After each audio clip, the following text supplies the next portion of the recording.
ದಿನನಿತ್ಯದ ಬಳಕೆಯಲ್ಲಿ solar water ಹೀಟರ್ನಲ್ಲಿ ಕಂಡುಬರುವಂತಹ ಸಾಮಾನ್ಯ ಸಮಸ್ಯೆಗಳು. ಮಳೆ ಹಾಗೂ ಮೋಡ ಕವಿದ ವಾತಾವರಣವಿದ್ದಾಗ ಅಗತ್ಯಕ್ಕೆ ತಕ್ಕಂತೆ ಸ್ನಾನದ ಬಿಸಿ ನೀರು ಪಡೆಯಲು ಸಾಧ್ಯವಾಗುವುದಿಲ್ಲ. ಈ ಸಂದರ್ಭದಲ್ಲಿ ಕಡಿಮೆ ತಾಪಮಾನದ ಅಥವಾ ತಣ್ಣನೆಯ ನೀರು ಪೂರೈಕೆಯಾಗುತ್ತದೆ. ಸಾಮಾನ್ಯವಾಗಿ 100 ಲೀಟರ್ ಸೋಲಾರ್ ಟ್ಯಾಂಕ್ನಲ್ಲಿ ದಿನಕ್ಕೆ 3 ರಿಂದ 4 ಜನಕ್ಕೆ ಮಾತ್ರ ಬಿಸಿ ನೀರು ಸಾಕಾಗುತ್ತದೆ.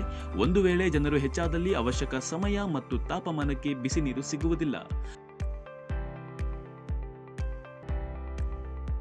ಅಂತಹ ಸಮಯದಲ್ಲಿ ಬಿಸಿ ನೀರು ಪಡೆಯಲು ಗೀಸರ್ ಅಥವಾ ಇನ್ನಿತರ ಮೂಲಗಳ ಉಪಕರಣಗಳನ್ನು ಬಳಸಬೇಕಾಗುತ್ತದೆ.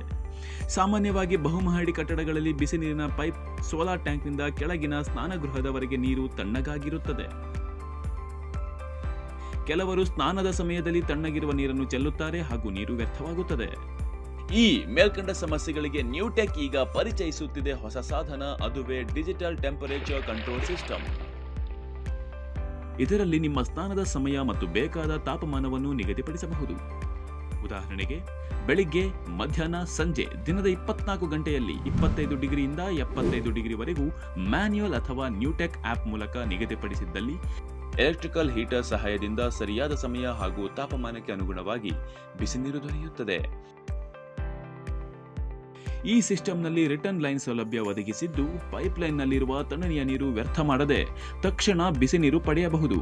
ಉದಾಹರಣೆಗೆ, ಸಮಯ 6 ರಿಂದ 9 ಹಾಗೂ ಪೈಪ್ಲೈನ್ ಟೆಂಪರೇಚರ್ 35 ಡಿಗ್ರಿ ನಿಗದಿಪಡಿಸಿದ್ದಲ್ಲಿ ರಿಟರ್ನ್ ಲೈನ್ ಪಂಪ್ ಆನ್ ಆಗುತ್ತದೆ.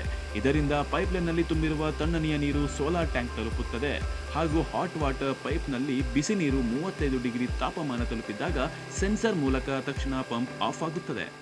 ಈ ನಿರಂತರ ಪ್ರಕ್ರಿಯೆಯಿಂದ ಬಹುಮಹಡಿಗಳಿದ್ದರೂ ನೀರು ವ್ಯರ್ಥವಾಗದೆ ಸೋಲಾರ್ ನಲ್ಲಿಯಲ್ಲಿ ನೀರು ಬಿಟ್ಟಾಗ ತಕ್ಷಣ ಬಿಸಿ ನೀರು ದೊರೆಯುತ್ತದೆ.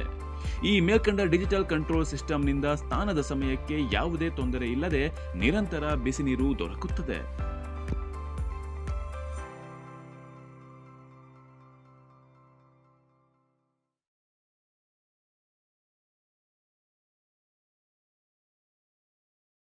ಎಲೆಕ್ಟ್ರಿಕಲ್ ಹೀಟರ್ ಸಹಾಯದಿಂದ